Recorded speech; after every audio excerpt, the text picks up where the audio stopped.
Selamat pagi, jumpa lagi dengan Mandap Semolowaru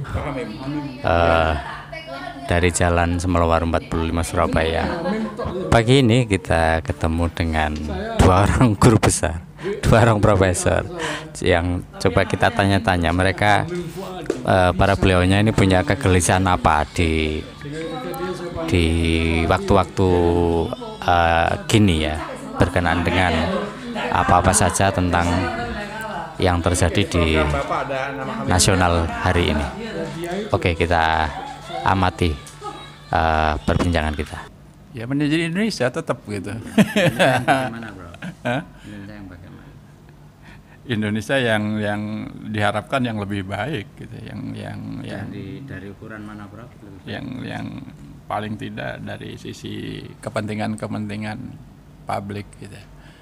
Kepentingan masyarakat, khususnya masyarakat milenial, yang masyarakat milenial berbeda dengan teman-teman kita yang seusia saya gitu. Artinya begini, kepentingan milenial yang sekarang kita bisa lihat bahwa teman-teman milenial ukurannya berbeda dengan ukuran yang sudah ada di kita. Itu kira-kira barangkali yang mungkin bisa kita lihat gitu. Mungkin Pak Sam itu yang banyak komentar. Arif aja yang lain, Pak. Iya sudah, nanti ini. Lapangan kerja. Tetap masalah lapangan kerja. Lapangan kerja yang Persoalan milenial itu persoalan lapangan kerja. Milenial akan memasuki lapangan kerja apa saja.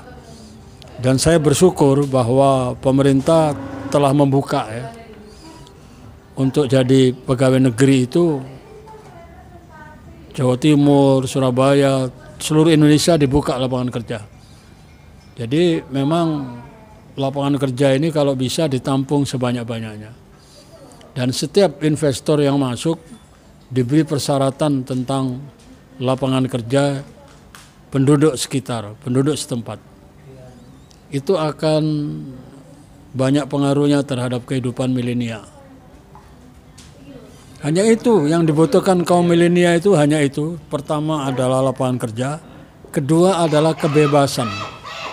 Mulai berkumpul sampai berserikat. Diberi kebebasan berbicara ya. Itu yang diperlukan, kebebasan berekspresi itu oleh milenial, karena demokrasi ini kan makin tumbuh ya.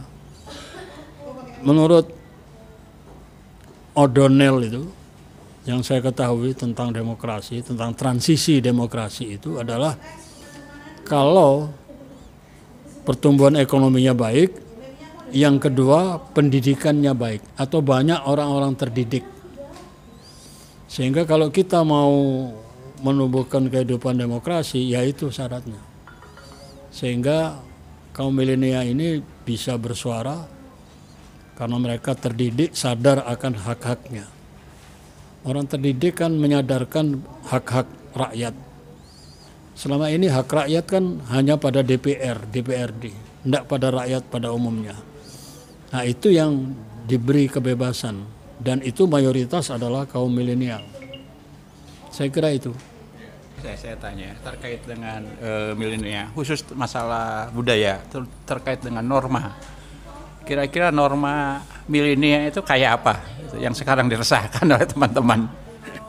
Setiap milenial itu ada ciri khusus, ada tanda-tanda khusus yang orang bilang itu budaya. Dan budaya milenial untuk selanjutnya memang berbeda dengan milenial yang sebelumnya.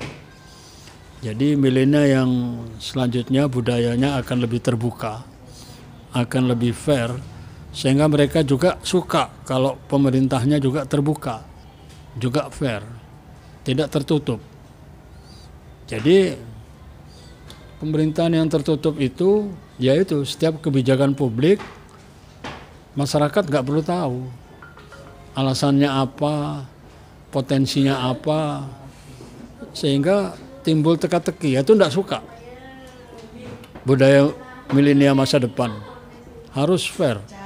Oleh karena itu saya baca di medsos banyak milenial yang kecewa ketika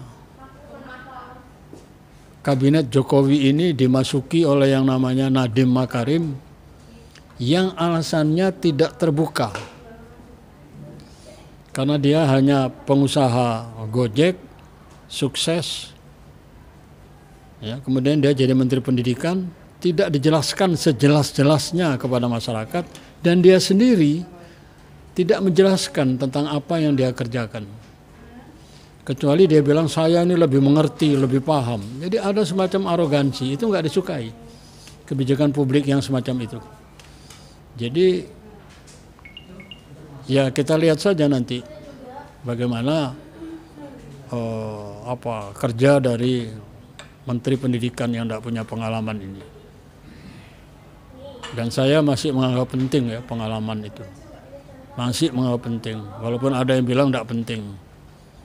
Sampai ada yang mencuplik, dulu ada dialog dengan, saya ada bukunya, dengan Mahfud MD ketika Mahfud MD ditunjuk sebagai Menteri Pertahanan, lalu Gus Dur bilang saya juga tidak pengalaman jadi presiden.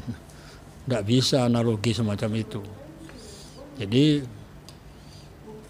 kebijakan publik yang terbuka itu artinya apa yang dikerjakan oleh pemerintah sebagai pembuat kebijakan publik harus dijelaskan sejelas-jelasnya, termasuk pengangkatan menteri-menteri yang banyak itu dan wakil menteri yang cukup lumayan.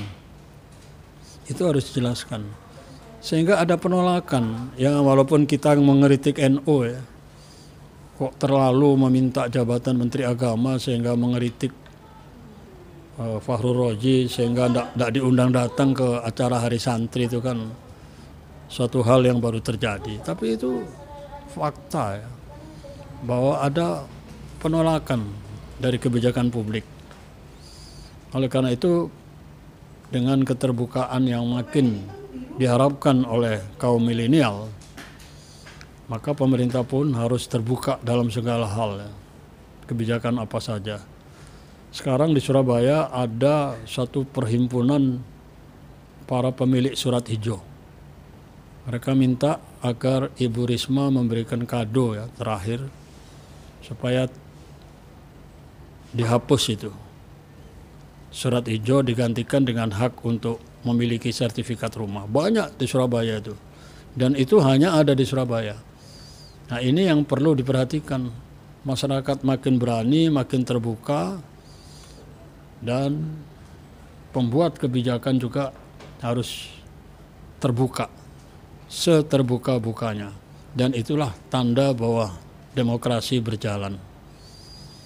Jalannya demokrasi itu kan karena itu, keterbukaan, masyarakat diberi hak bicara seluas-luasnya. Kalau itu tidak ada, belum terbuka, belum demokrasi. Saya kira begitu. Yang lebih menarik kita juga bicara tentang tata krama ya, tata krama ya, tata krama dari milenial ya terkait itu ya, mungkin juga ini. Tapi aku tak kuliah saya iki tak ngajar wes.